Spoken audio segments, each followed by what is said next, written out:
મિત્રો ત્રણેય નાગા ભેગા થયા આજે એનું ઇન્ટરવ્યુ લઈ લે તો ભાઈ તમારી એવી કઈ ઘટના બની છે કે તમે આમ નાગા લાગો એવું? અરે હું તો નાગાની તો વાત ન કરતો મોટા, પણ નાગાય લાગી એવું મને યાર ઘણી વાર બન્યું છે. હા, ઉદાહરણ તરીકે હું બસમાં જ ગયો, હવે બેહવા જ ગયો, એક સીટમાં લાગ્યું હતું ફક્ત મહિલા માટે. હું બેહવા ગયો ને ત્યાં એક મહિલાએ મને કીધું કે આ ફક્ત મહિલા માટે છે. મેં પ્રેમથી ને જવાબ દીધો, આ મહિલા માટે છે, આ ક્યાં માવામાં હરવા રાખ્યો હે.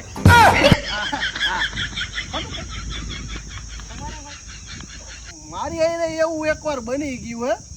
હું બસમાં ટ્રાવેલિંગ કરતો હતો અને બેઠો તો છેલ્લી સીટમાં. મારે તો વાર હતી હજી ટિકિટ બિકિટની, તો આગળ એક આંટી અને એને એક છોકરી બેઠા હતા. ઓલો કંડક્ટર ઊભો થઈને એની પાસે ગયો ડાયરેક્ટ. એને જઈને કે બોલો કેટલી ફાળું? ઓલા આંટી કે મારી આખી ફાળો અને મારી છોકરીની અડધી ફાળો.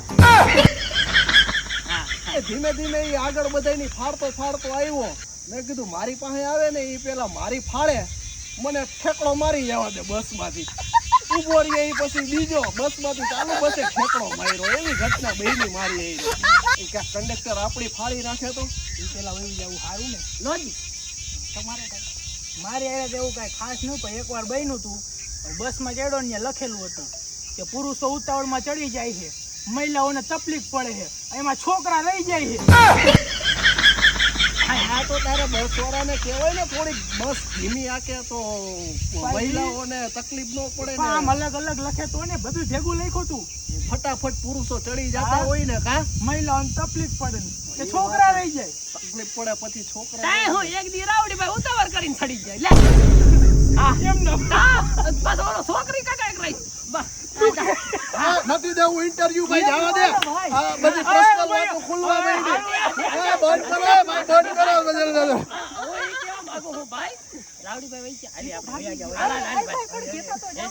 થોડુંક તો રાવડીભાઈ કોક ગયા તો ખબર છે. હા, રાવડીભાઈ એકવાર ગયા બરોબર, અને સૈડા ઉપર સૈડા ને તરત નીકળી ગયું.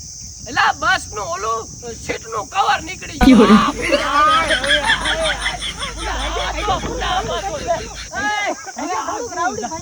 રાવડીભાઈ હા હજી થોડુંક कैसे कैसे लोग रहते हैं यार यहाँ पर।